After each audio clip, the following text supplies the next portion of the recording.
Hello everyone, nandito po tayo ngayon sa Barangay Kaingin, Bungabo, Nueva Ecija. Bali, kakausapin po natin ang isang onion farmers dito sa kanilang barangay. Ay sir, ano pong pangalan nyo? Kamanggalanggam. Onion farmers po kayo simula nung Binataan pa ako. nung binata. Bali, yun na po ang naging hanap buhay nyo. Oo. Yun po ba yung pinangtustos nyo para makapag-aral yung mga anak nyo? Oo. Bali, tatanungin ko po, paano po ba nangyari dito sa lugar nyo at parang hindi naging okay yung mga bukirin? Dahil sa bagyong mga nakaraan na yan. Yung 4 na sunod-sunod na baha na yan. Na malalakas ang ulan. Bali, nung bumagyo pong Opong, naapektuhan po ba yung mga lupa nyo or mga bukirin dito sa... Oo. Nagsimula yan hanggang sa itong huli. Si Ramil po? Oo. Di ibig sabihin po, itong kinatatayuan natin, bukid pa ho ito? Oo. Ay, ito. Ito ang ilog na dati. Ito po, ito. Oo, ito. Ito ang dating ilog. Ito po yung dating ilog. Oo. Paano po nangyari at parang nalipat? Kasi yung lakas ng at hindi na kaya dito bumutas. Dito po. Oo. Di lahat po ng dinaan ng bukid dito Tibag. natibag, na wash out po lahat. Oo, na-wash out lahat. Paano po yung ginawa ng ibang farmers na nakikita nila yung mga bukid nila unti-unting kinakain ng ilog? Wala. Siyempre malungkot. At wala namang magagawa At kalikasan ang may gusto nan. Yun nga ho, kaya lang kung meron naman sanang gagawin yung government na paraan para naman maayos tong mga bukirin dito, di mas mapapabuti po sana, tama po ba? Oo. Bababaw. Yun nga ho.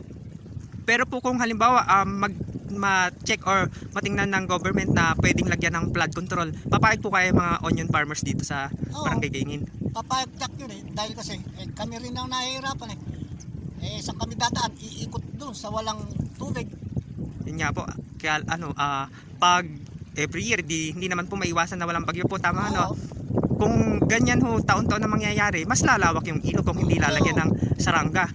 Kasi ang masakit naman yung iba naman, pag yung tinutukan ng control na gano'n, mauukit Yun nga ho, dapat nakaayon din para...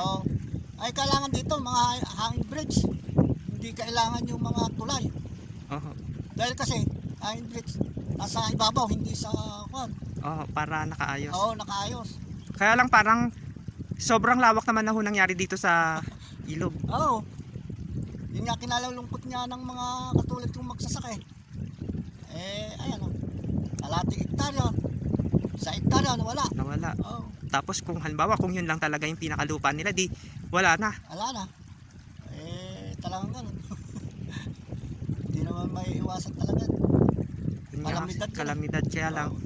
Pero kung tutuusin niya po, mas maganda sa usana kung may flood control para hindi siya tuluyang lalawak. Di tulad po niyan, yung gawi doon may mga tumatawid. Ganun po yung nangyayari ngayon. Tumatawid yung mga lumalangoy, ganun. Kaya po pala yung nasa lubong namin kanina may dalang salbabida. Yung iba, yung galon ng inumin. Yun ang ginagawa sa sasakyan. Dahil lutang ilalagay yung mga damit sa loob. Para safe. Mababasa. Ang luwang ko ngayon ang naging damaged. Makikita po natin. Ayan po. Ganyan kalawak. Di ibig sabihin po nung bumabagyo nung dumaang yung bagyong Opong at Paulo, punong-puno po ito? Maapaw dito iba. Dito sa dating itong huli na ito, maapaw pa yun Ayan, nawala rin. Mabilis lang pong... nawawala.